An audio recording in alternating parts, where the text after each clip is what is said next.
A very good morning to all of you. We have been dealing with women's situation and character, chapter 6 from the book The Second Sex of Simone de Beauvoir.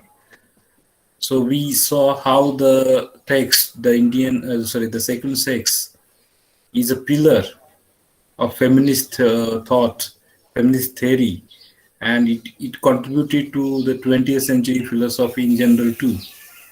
So we also understood that here Debo's primary concern is that our primary thesis is that men fundamentally oppress women by characterizing them on every level as the other.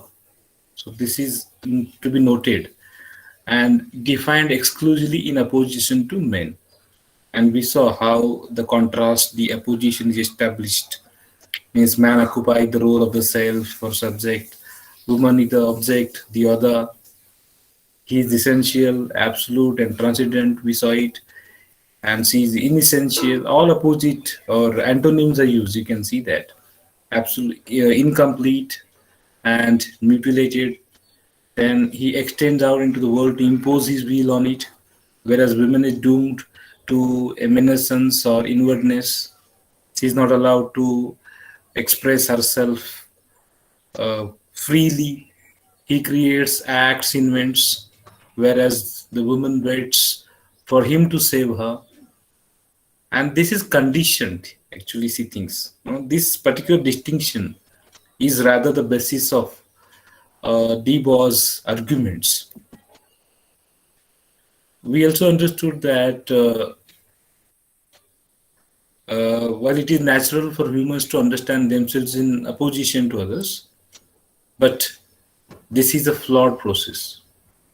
There's a flaw in it because it is applied according to genders. That's a problem. Means it can be applied in general, not to the genders. That's what she thinks. So we also understood that this particular book chronicles Debau's effort to locate the source of these profoundly imbalanced gender roles. And in book one, she raises a question which is titled as Facts and Myths. She asks how female humans come to occupy a subordinate position in society. You need to understand this. Subordinate means a secondary position, an irrelevant position, an insignificant position in comparison to man. Woman is considered to be inferior. So why woman is considered inferior? And to answer this question, we understood that one should better understand her own identity. So Debord first turns to biology, psychoanalysis, and historical materialism, and then she tells that these disciplines, talks about the essential differences between men and women, but do not provide any justification for women's inferiority. And they all take women's inferior destiny for granted. Means they don't discuss this at all. They take it for granted. So they assume it. So this is what she says. And in book second, which is titled as Women's Life Today, she turns to the concrete realities of this situation. Now, somewhere you need to understand how does she talk about a women's situation. So she talks about the realities of this situation. And we also understood that Debord traces female development through its formative stages. Means as a child, as a young lady, and her sexual initiation, how she comes to realize, comes to know about her sex. So this is how the development takes place. So her goal is here, means whose goal? Simone de Beauvoir's goal is to prove that women are not born feminine, but shaped by 1,000 external processes. So feminine is imposed upon her. A woman is not born woman. It's not feminine. Actually, she is made to believe that she Debois shows how, at each stage of her upbringing, her growth, her development, a girl is conditioned into accepting passivity. She is made to remain passive, dependence, repetition, and inwardness. Means she has to go for the same kind of work, such as dissatisfying life of housework, childbearing, and sexual slavishness. So this is what is shaped. She is conditioned to think like that. She is made to believe that she is a girl. So every force in society comes together, plans to deprive women of subjectivity, her own position, her own identity, and she is turned into an object, a commodity. Okay. So having brought the woman to adulthood, Debo analyzes the very situations now. First of all, now after talking about these conditions, she comes to the condition of woman at the adulthood, and she analyzes various situations or roles the adult woman inhabits. Now we shall go ahead with the discussion. Now, what kind of roles, what kind of situations she is placed in? An adult woman, he has to live this life. Now, when she lived this life, we saw that from her childhood itself, her mind has been conditioned to this passivity. She is made to believe that she is made for her family, her housework. She is made for childbearing. Okay, so chul and mool, that's what we say in Marathi. So she's made to believe like that. I gave you an example of Kamala Das's poem, an introduction. You go through that poem, you realize. When Kamala Das tries to be different, she tries to behave in a different manner. Her family, her relatives, and her all kids and kins keep on reminding that she is a girl. She asks her to behave. They ask her to behave like a girl. Be Madhavi Kutti, be Kamala, like this. Okay, they be Ammi. So these kind of words are used. You must have experienced. Most of the girl students are there in the class. You might have undergone this experience. Yes, this is how patriarchal society conditions the mind of a girl. So the bourgeois woman performs three major functions. The typical middle class woman, a bourgeois. She functions three major functions. No, so she performs three major functions: a function of wife, mother, and entertainer. Okay, wife, mother, and you might have seen that women are made to dance at dance bars, etc. So she performed these three roles. No matter how illustrious the women's household may be, how wealthy, how prosperous a woman's family is, that is subjective. That is what we call, irrelevant. A woman has to play these roles. These roles inevitably lead to evanescence, incompleteness, and profound frustration.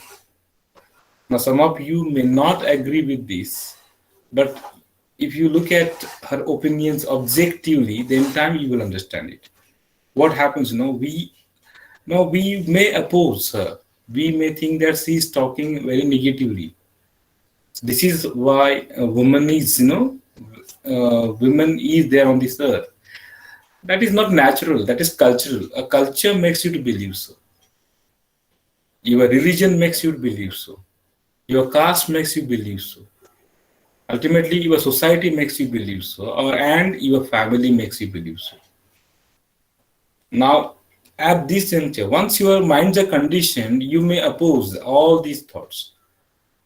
And even those who accept a less conventional place in history, for example, as a prostitute or a politician, must submit to imperatives defined by the male. Now you must have seen that Mastani in Bajirao Mastani or any other such roles in Hindi movies or Marathi movie.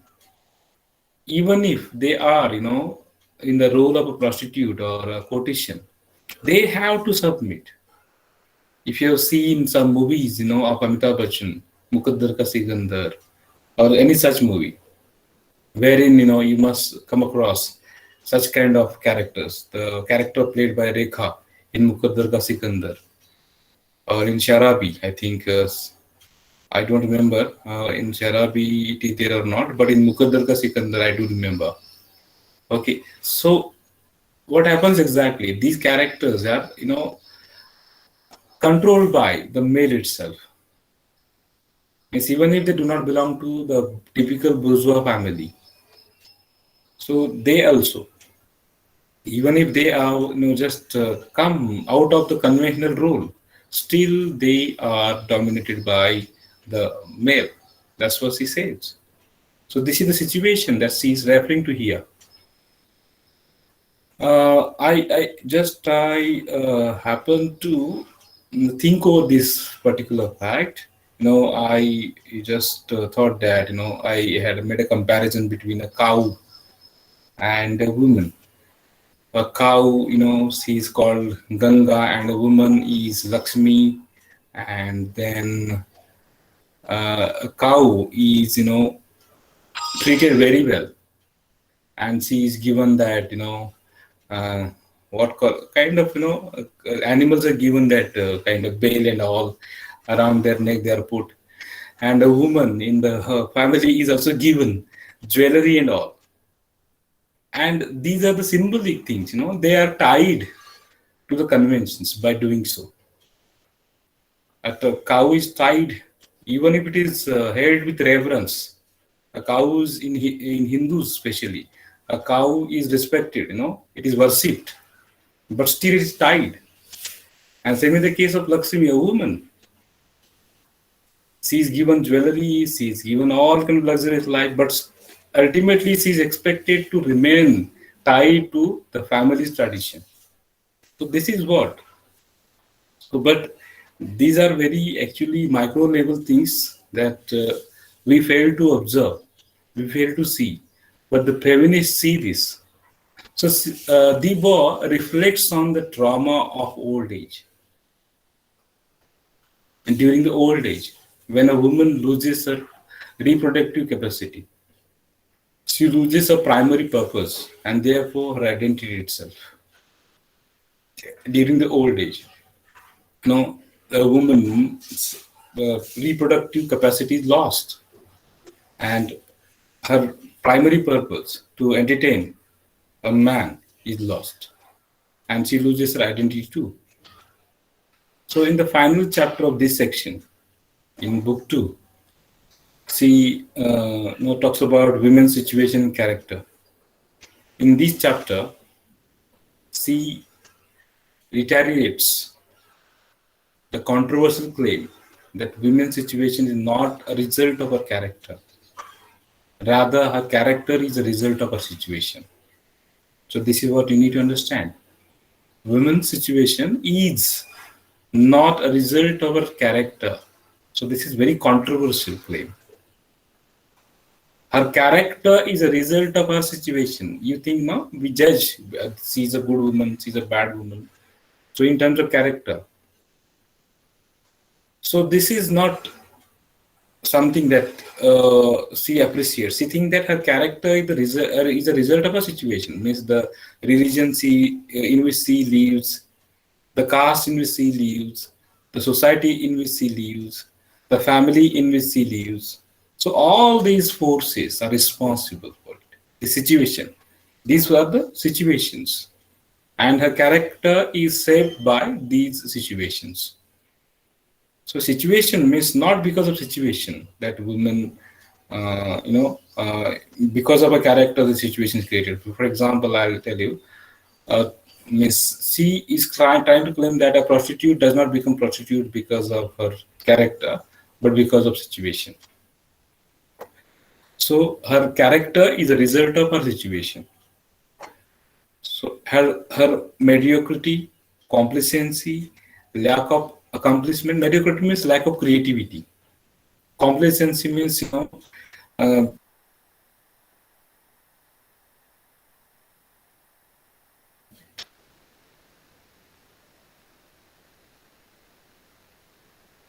remain happy with whatever she is in, whatever she has got. That is complacency. In Marathi, called Atmasantushta. Lack of accomplishment. She does not have an aspiration to achieve something else. Her laziness, passivity. She talks about all these qualities of women. The consequences of her subordination, not the cause, not because of a character. These are the results. All these qualities are the consequences of her subordination. Woman is subordinated.